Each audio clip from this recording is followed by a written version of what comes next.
بلوچستان کے اندر جو ٹرین کے اوپر حملہ ہوا اس کی ویڈیو جاری کر دی گئی ہے، اور وہ لوگ جو اس ٹرین کے اوپر سفر کر رہے تھے انہوں نے ساری کی ساری صورتحال بتا دی ہے کہ کس طریقے سے اس ٹرین کے اوپر حملہ کیا گیا، حملے کے بعد کی صورتحال کیا تھی اور لوگوں کے ساتھ کیا کیا گیا۔ پاکستان کی نیشنل اسمبلی میں عمر ایوب خان نے آج اس کے اوپر انتہائی اہم گفتگو کی ہے اور بڑے اہم سوالات پوچھے ہیں حکومت وقت سے۔ حکومت نے بھی اپنا موقف دیا ہے، وہ بھی آپ کے سامنے رکھنے کے لیے جا رہا ہوں۔ بلوچستان کی ایک اہم ترین سیاسی شخصیت سردار اختر خان مینگل، ان کا اہم ترین بیان آیا ہے، اس پر بھی بات کرتے ہیں۔ اور سب سے اہم ترین اور بڑا سوال کہ اس طرح کے افسوسناک واقعات کو کس طریقے سے روکا جا سکتا ہے، کس کی ذمہ داری ہے، کس کو یہ ذمہ داری قبول کرنا ہوگی، غلطی کس کی ہے۔ اس کے اوپر عمران خان نے اڈیالہ جیل سے انتہائی اہم پیغام جاری کیا ہے، وہ بھی آپ کے سامنے رکھنے کے لیے جا رہا ہوں۔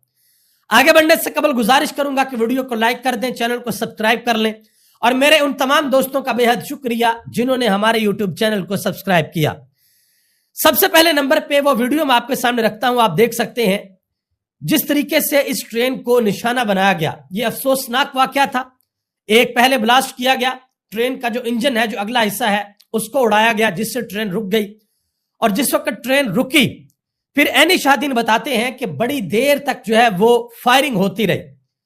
جب فائرنگ رکی، لوگ ٹرین کے جو بوگیاں ہیں اس میں بیٹھ گئے اپنے آپ کو محفوظ کرنے کے لیے، کہیں وہ گولی کا نشانہ نہ بن جائے، لیٹ گئے وہاں پر۔ جس وقت فائرنگ رکی تو پھر جو مسلح افراد تھے، جو BLA کالادن تنظیمہ بلوچستان کی، ان کے جو لوگ تھے وہ ٹرین کے اندر آئے اور انہوں نے آ کر لوگوں کو ٹرین سے اتارا۔ اب جو عینی شاہدین ہیں وہ جو کہتے ہیں وہ میں آپ کے سامنے رکھنے لگا ہوں۔ یہ ایک بھائی ہیں، انہوں نے کہا کہ جس وقت ٹرین روکی گئی تو ہمیں یہ کہا گیا کہ جو لوگ فیملی والے ہیں وہ چلے جائیں، ہم آپ کو کچھ نہیں کہیں گے۔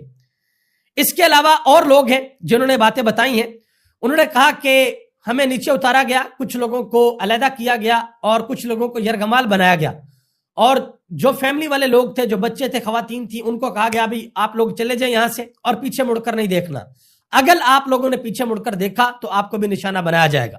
ٹھیک ہے جی۔ پھر وہ عینی شاہدین بتاتے ہیں کہ ہم تقریباً 4-4.5 گھنٹے کی پیدل مسافت کے بعد ایک ریلوے اسٹیشن کے اوپر پہنچے ہیں۔ یہ وہاں کی صورتحال تھی۔ اس کے علاوہ ایک اور بھائی ہیں، انہوں نے ریلوے اسٹیشن کے اوپر یہ بیان دیا، کوئٹہ ریلوے اسٹیشن کے اوپر۔ انہوں نے کہا کہ میرے والد شوگر کے مریض ہیں، 12 گھنٹے ہو گئے ہیں، مجھے ان کا کچھ اتا پتہ نہیں ہے کہ وہ کہاں پر ہے۔ انہوں نے کہا کہ ریلوے والوں کا اربوں روپے کا بجٹ ہوتا ہے، وہ کہاں پر جاتا ہے، آپ کے اوپر سگنل تک کا نظام نہیں ہے۔ کیونکہ جو ریلوے کے ترجمان ہیں انہوں نے کل یہ بیان دیا تھا کہ جس جگہ پر یہ ٹرین کے اوپر اٹیک کیا گیا ہے، یہ مین جو مرکزی سڑک ہے وہاں سے 24 کلومیٹر دور ہے، اور وہاں پر کسی قسم کا کوئی مواصلاتی نظام کام نہیں کرتا، کوئی سگنل وہاں پر نہیں جاتے۔ ٹھیک ہے جی۔ اس کے علاوہ ایک اور خاتون ہے، انہوں نے بڑے غصے سے یہ پوچھا، انہوں نے کہا کہ وہ شخص جو یہ کہتا تھا کہ بلوچستان کے دہشت گرد صرف ایک SHO کی مار ہے، وہ کہاں پر ہے، اس کو ذرا لے کے آؤ بغیر پروٹوکول کے یہاں پہ۔ ان کا اشارہ محسن نقوی کی جانب تھا۔ عمر ایوب خان نے آج قومی اسمبلی کے اندر بڑا سخت خطاب کیا اس حوالے سے، اور انہوں نے بتایا ہے کہ ملک کے اندر کیا صورتحال جا رہی ہے۔ انہوں نے کہا کہ ان کو بلوچستان کے اندر عادل بزئی کا گھر نظر آ جاتا ہے، محمود خان اچکزئی کا گھر نظر آ جاتا ہے، اختر مینگل صاحب کا گھر نظر آ جاتا ہے، مگر دہشت گرد ان کو نظر نہیں آتے۔ عمر ایوب خان نے کہا کہ ہماری انٹیلیجنس کہاں پر ہے؟ یہ دہشت گرد جب اکٹھے ہوتے ہیں، 50 ہوتے ہیں، 80 ہوتے ہیں، 100 ہوتے ہیں، یہ دن کی روشنی میں ہوتے ہیں، تو ہماری انٹیلیجنس ایجنسیز کو ان کا پتہ کیوں نہیں لگتا؟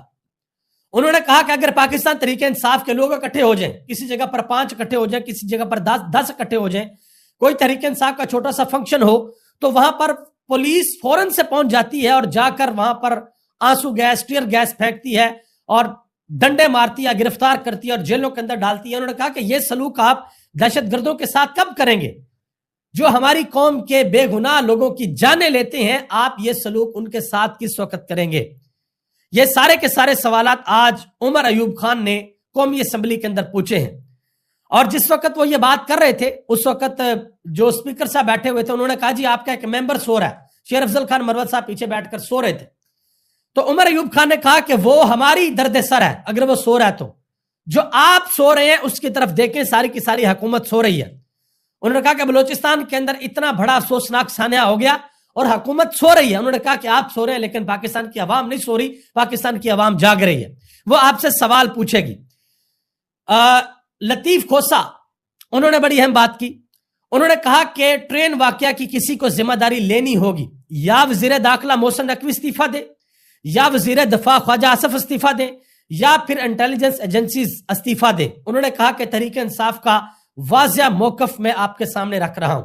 یہ انہوں نے بات کی. رضوان گلزئی صاحب سینئر صحافی ہیں, نوجوان صحافی ہیں, وہ لکھتے ہیں کہ کرکٹر کے ساتھ گراؤنڈ میں کھڑے ہو کر ویڈیوز بنانے والا, نہتے سیاسی کارکنان پر گولیاں چلانے والی فورسز کے ساتھ ڈی چوکوں پر فتح منانے والا وزیر داخلہ دہشت گردی کے واقعات پر کہاں غائب ہو جاتا ہے, یہ انہوں نے سوال پوچھا. اختر مینگل صاحب انہوں نے بڑی اہم بات کی. انہوں نے کہا کہ بلوچستان کا کوئی ایسا علاقہ باقی نہیں جہاں حکومت یہ دعویٰ کر سکے کہ اس کا کنٹرول ہے. انہوں نے کہا کہ وہ یہ جنگ ہار چکے ہیں, یہ کہانی ختم ہو چکی ہے. ہم نے خبردار کیا تھا, ہم سے پہلے والوں نے بھی خبردار کیا تھا, مگر ان باتوں کو سنجیدہ لینے کی بجائے لوگوں کا نہ صرف مذاق اڑایا گیا بلکہ لوٹ مار اور قتل عام کا بازار گرم کیا گیا.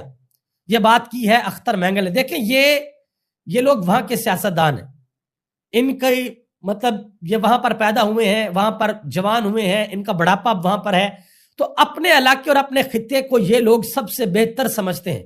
حکومت کے پاس آج بھی یہ موقع ہے کہ وہاں کی ساری پولیٹیکل لیڈرشپ جن کے پیچھے عوام کھڑی ہے ان کو بٹھائیں اور بٹھا کر ان تمام معاملات کا پولیٹیکل حل نکالا جائے. عمران خان اس حوالے سے ایک بڑی اہم بات کی ہے, وہ میں عمران خان کا پیغام بھی آپ کے سامنے رکھنے کے لیے جا رہا ہوں. جو حکومت ہے وہ کیا کر رہی ہے, حکومتی وزراء جو ہیں ان کی ساری جو توپیں ہیں وہ تحریک انصاف کی جانب ہے کہ جی تحریک انصاف جو ہے وہ ملک دشمنی کر رہی ہے, تحریک انصاف جو ہے وہ غداری کر رہی ہے, تحریک انصاف جو ہے وہ فوج کے اوپر تنقید کر رہی ہے. اس حوالے سے یہ نون لیگ کے لوگ کہہ رہے ہیں. حالانکہ میں یہاں پر ایک چیز آپ کے سامنے رکھ دوں, بلوچستان کے اندر حکومت کس کی ہے, پیپلز پارٹی کی ہے. بلوچستان کے اندر سب سے پہلے جواب جو ہے وہ پولیٹیکل جماعت, جس طریقے سے خیبر پختونخوا کے اندر اگر کچھ ہوتا ہے تو سب سے پہلے علی امین گنڈاپور سے سوال ہوتا ہے, ہاں بھائی بتاؤ یہ کے پی کے اندر کیوں ہو رہا ہے, تو پھر حکومت بتاتی ہے کہ بھائی یہ ہمارا دائرہ اختیار ہے یا نہیں ہے, وہاں پر کس کی ذمہ داری ہے. تو اسی طریقے سے بلوچستان کے اندر جو حکومت ہے وہ پاکستان پیپلز پارٹی کی ہے. اس کے بعد جو سوال ہے وہ سیکورٹی اداروں سے پوچھا جا سکتا ہے کہ یہاں پر جس طریقے سے عمر ایوب خان نے پوچھا ہے. اب اسحاق ڈار صاحب نے ٹویٹ کیا, ذرا غور سے سنیے گا. کہتے ہیں کہ تحریک انصاف نے جعفر ایکسپریس حملے پر اپنی سیاست کا گھنونا چہرہ دکھایا ہے. جب دشمن نے پاکستان کے معصوم شہریوں کو نشانہ بنایا, تحریک انصاف نے فوج کے اوپر الزام تراشی شروع کر دی. قوم دشمنوں کو اس ناپاک گٹھ جوڑ کی سمجھ آ چکی ہے, یہ قوم کے ساتھ غداری ہے. یہ بات کی اسحاق ڈار نے. ان کو جواب دیا ہے شاہد اسلم نے. انہوں نے کہا کہ تحریک انصاف کی جان چھوڑ کر اپنی ذمہ داری ادا کریں. الزام تراشیوں سے آپ کی نالائکی چھپ نہیں سکتی کہ آپ کی جو اپنی ذمہ داریاں ہیں وہ آپ ادا کریں. اب اسی ضمن میں رانا ثناء اللہ صاحب نے ایک بڑا اہم بیان دیا ہے, وہ بھی ذرا سن لیں. کہتے ہیں کہ بلوچستان کے مسئلے میں وزیر داخلہ اور بلوچستان حکومت کا کوئی اہم رول نہیں ہے, بلکہ افواج پاکستان اس میں رول ادا کر رہی ہے. آرمی چیف اس کی نگرانی کر رہے ہیں اور ان کے علاوہ وہاں کسی کی ہمت نہیں ہے. انہوں نے کہا کہ یہ صوبائی حکومت اور وزارت داخلہ کے بس کا معاملہ نہیں ہے. ان کا ڈائریکٹلی انہوں نے کہا جی صوبائی حکومت سے بھی آپ سوال نہیں پوچھ سکتے, اور وزارت داخلہ یعنی کہ محسن نقوی صاحب اور جو نیچے ان کی ٹیم ہے ان سے بھی آپ سوال نہیں پوچھ سکتے. یہ صوبائی حکومت کا معاملہ ہے ہی نہیں.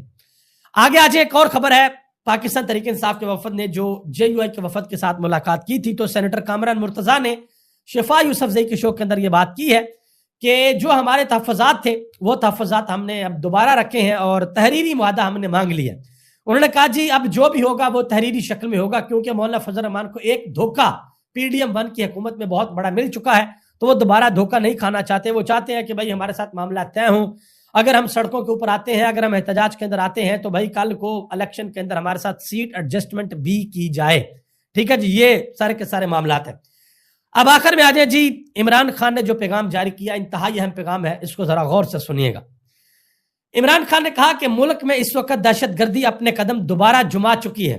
ہمارے دور میں ملک دہشت گردی پر قابو پا چکا تھا, سیاحت کے فروغ کی جانب گامزن ہو چکا تھا. گلوبل ٹیررزم انڈیکس میں پاکستان کی رینکنگ 4 درجے بہتر ہوئی تھی, یعنی کہ دہشت گردی پاکستان کے اندر کم ہوئی تھی.